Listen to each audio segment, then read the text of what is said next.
ရှင့်ဒုက္ခသားဖြစ်သူလန်းချန်နေရနေပြီးတော့ပြန်လဲလို့ကြိုဆိုလိုက်ပါရဲ့ အခုလက်ရှိ Viber အကောင့်ဖွင့်တဲ့အခါပဲဖြစ်ဖြစ်ပြန်ဝင်တဲ့အခါမျိုးပါပဲဖြစ်ဖြစ်ကုန်းမကြလို့စိတ်ညစ်နေရင်ဒီနီလန်းလေးအတိုင်းလိုက်လို့ကြည့်လိုက်ပါအရင်ဆုံးဘလို့အခြေအနေတွေမှာဆိုရင်ကုန်းမကြတက်လဲဆိုတာကိုသိထားရမယ် ဗီဒီယိုလေးမစတင်ခင် channel လေးကို subscribe လုပ်ထားပြီးတော့ notification နေရာလေးမှာ all ဆိုပြီးတော့ထားပေးပါအောင်နော်ကဲဒါဆိုလို့ရှိရင်ဗီဒီယိုလေးစလိုက်ကြမယ် ကို့ဖုန်းရဲ့ Viber က update ဖြစ်မနေတဲ့အခါကုန်းမကြတတ်တာမျိုးကြီးရှိရယ်ဥပမာ internet connection မကောင်းရင်လည်းကုန်းမကြတတ်ဘူးပြီးတော့ဖုန်းနံပါတ်ရိုက်ထည့်တဲ့နေရာမှာအရှိမ95လို့ပါနေရင်အနောက်မှာကျတော့9တလုံးပဲရိုက်ထည့်ပေးရတယ်အဲ့လိုနေရာမှာကိုကနေပြီးတော့09လို့ရိုက်ထည့်လိုက်ရင်လည်းကုန်းမကြတတ်ဘူးအခုလိုပြောသွားတဲ့ဟာလေးပေါ့နော်အဲ့တော့ဘယ်လိုပဲပြန်လို့ကုန်းမကြသေးဘူးဆိုလို့ရှိရင်အခုဆက်ပြမယ်နီလန်းလေးအတိုင်းလိုက်လို့ကြည့်လိုက်နော်အခုလိုမျိုးကုန်းမကြတဲ့ပြဿနာကို Viber တင်းကိုဆက်သွယ်ပြီးတော့ပြောကြမယ်အဲ့လိုမျိုးဆက်သွယ်ဖို့အတွက်ကိုယ့်ရဲ့ဖုန်းမှာရှိရဲ့ Chrome တစ်ခုခုကိုဝင်ပြီးရင် search bar ကနေပြီးတော့ support.viber.com လို့ရိုက်ထည့်ပြီးတော့ဝင်ပေးလိုက်ပါဒီထဲကိုရောက်သွားပြီဆိုရင်အောက်ဆုံးလေးကိုဆွဲချလိုက်ဒီနေရာမှာ contact us ဆိုတာရှိရယ်အဲ့ဒါကိုနှိပ်ပေးလိုက်ဒီစာမျက်နှာတွေကိုရောက်ပြီဆိုရင် press and hold အပေါ်ကိုလက်နဲ့ဖိထားလိုက်ပါအပြာအတန်းလေးကပြည့်သွားပြီဆိုလို့ရှိရင်ရပါပြီဒီက I am not a robot အမှန်စစ်ပြီကဲဒီမှာဖောင်ဖြည့်ရမယ့်နေရာလေးရောက်လာပါပြီyour email address နေရာမှာကိုယ့်ရဲ့ Gmail ကိုမှန်အောင်ထည့်ပေးလိုက်ဘာဖြစ်လို့လဲဆိုတော့သူတို့တစ်ခုခုအကြောင်းပြန်တာမျိုးဆိုရင်ဒီမှာထည့်ပေးလိုက်တဲ့ Gmail ကနေပဲသူတို့ကဆက်သွယ်မှာနေမှာကြတော့ကိုယ့်ရဲ့နာမည်ကိုရေးထည့်ပေးလိုက် category ဆိုတဲ့နေရာမှာကြတော့ကိုယ့်ရဲ့ပြဿနာအမျိုးအစားကိုခွဲပြီးတော့ထည့်ပေးရမှာဥပမာဒီမှာဆိုလို့ရှိရင် technical issue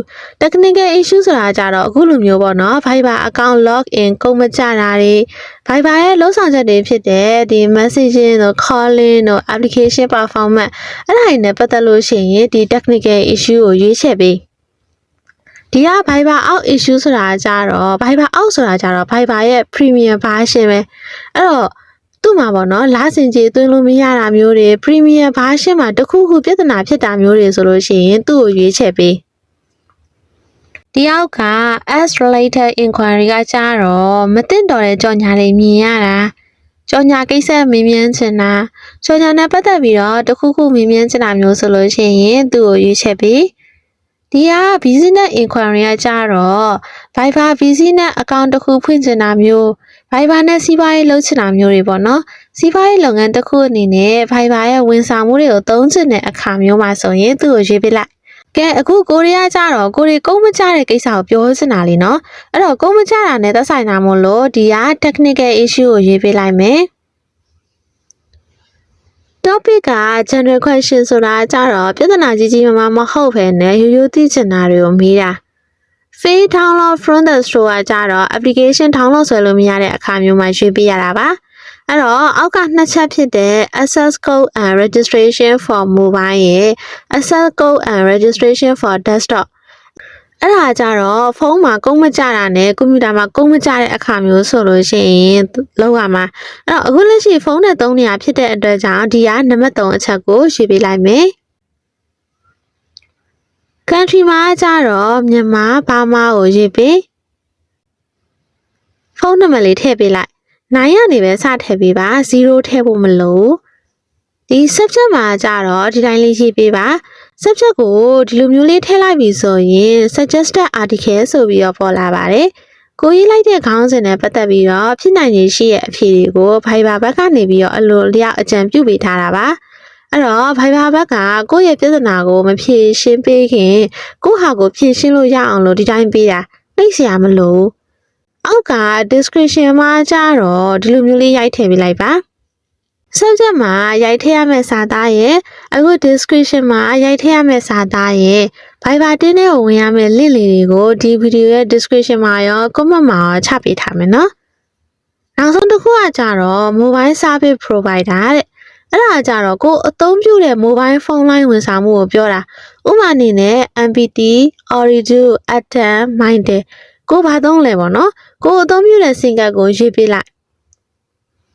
ကဲအကုန်လုံးကိုရီးယားရေးပြီးသားပြီဆိုလို့ရှိရင်ဒီအောက်က submit ဆိုတာလေးကိုနှိပ်ပေးလိုက်ပါဒါတွေကိုအကုန်လုံးပြီးသားပြီဆိုရင်ကိုယ့်ရဲ့ Gmail တွေကို Viber ဘက်ကနေပြီးတော့ဒီလိုမျိုးစာလေးပို့လာပါလိမ့်မယ်သူတို့က activation code ကို SMS နဲ့ပြန်ပို့ပေးလိုက်ပါပြီတဲ့ကိုရောက်ဖို့အတွက်မိနစ်အနည်းငယ်လောက်စောင့်ပေးရမယ်ဆိုပြီးတော့ပြောထားတယ်။မရသေးဘူးဆိုလို့ရှိရင်သူက12နာရီလောက်တော့စောင့်ပေးရတယ်။တကယ်လို့စောင့်ပြီးလို့မှဒီ12နာရီလောက်တောင်စောင့်ပြီးလို့မှကိုမရသေးဘူးဆိုရင်ဒါမှမဟုတ်ပေါ့နော် activation လောက်တာမအောင်မြင်သေးဘူးဆိုရင်တဲ့ဒီ12နာရီကြာတဲ့အထိထပ်ဆောင်ပြီးမှာပေါ့နော်နောက်တစ်ခါထပ်ပြီးတော့ကြိုးစားကြည့်ဖို့ဆိုပြီးတော့သူကပြောထားတယ်။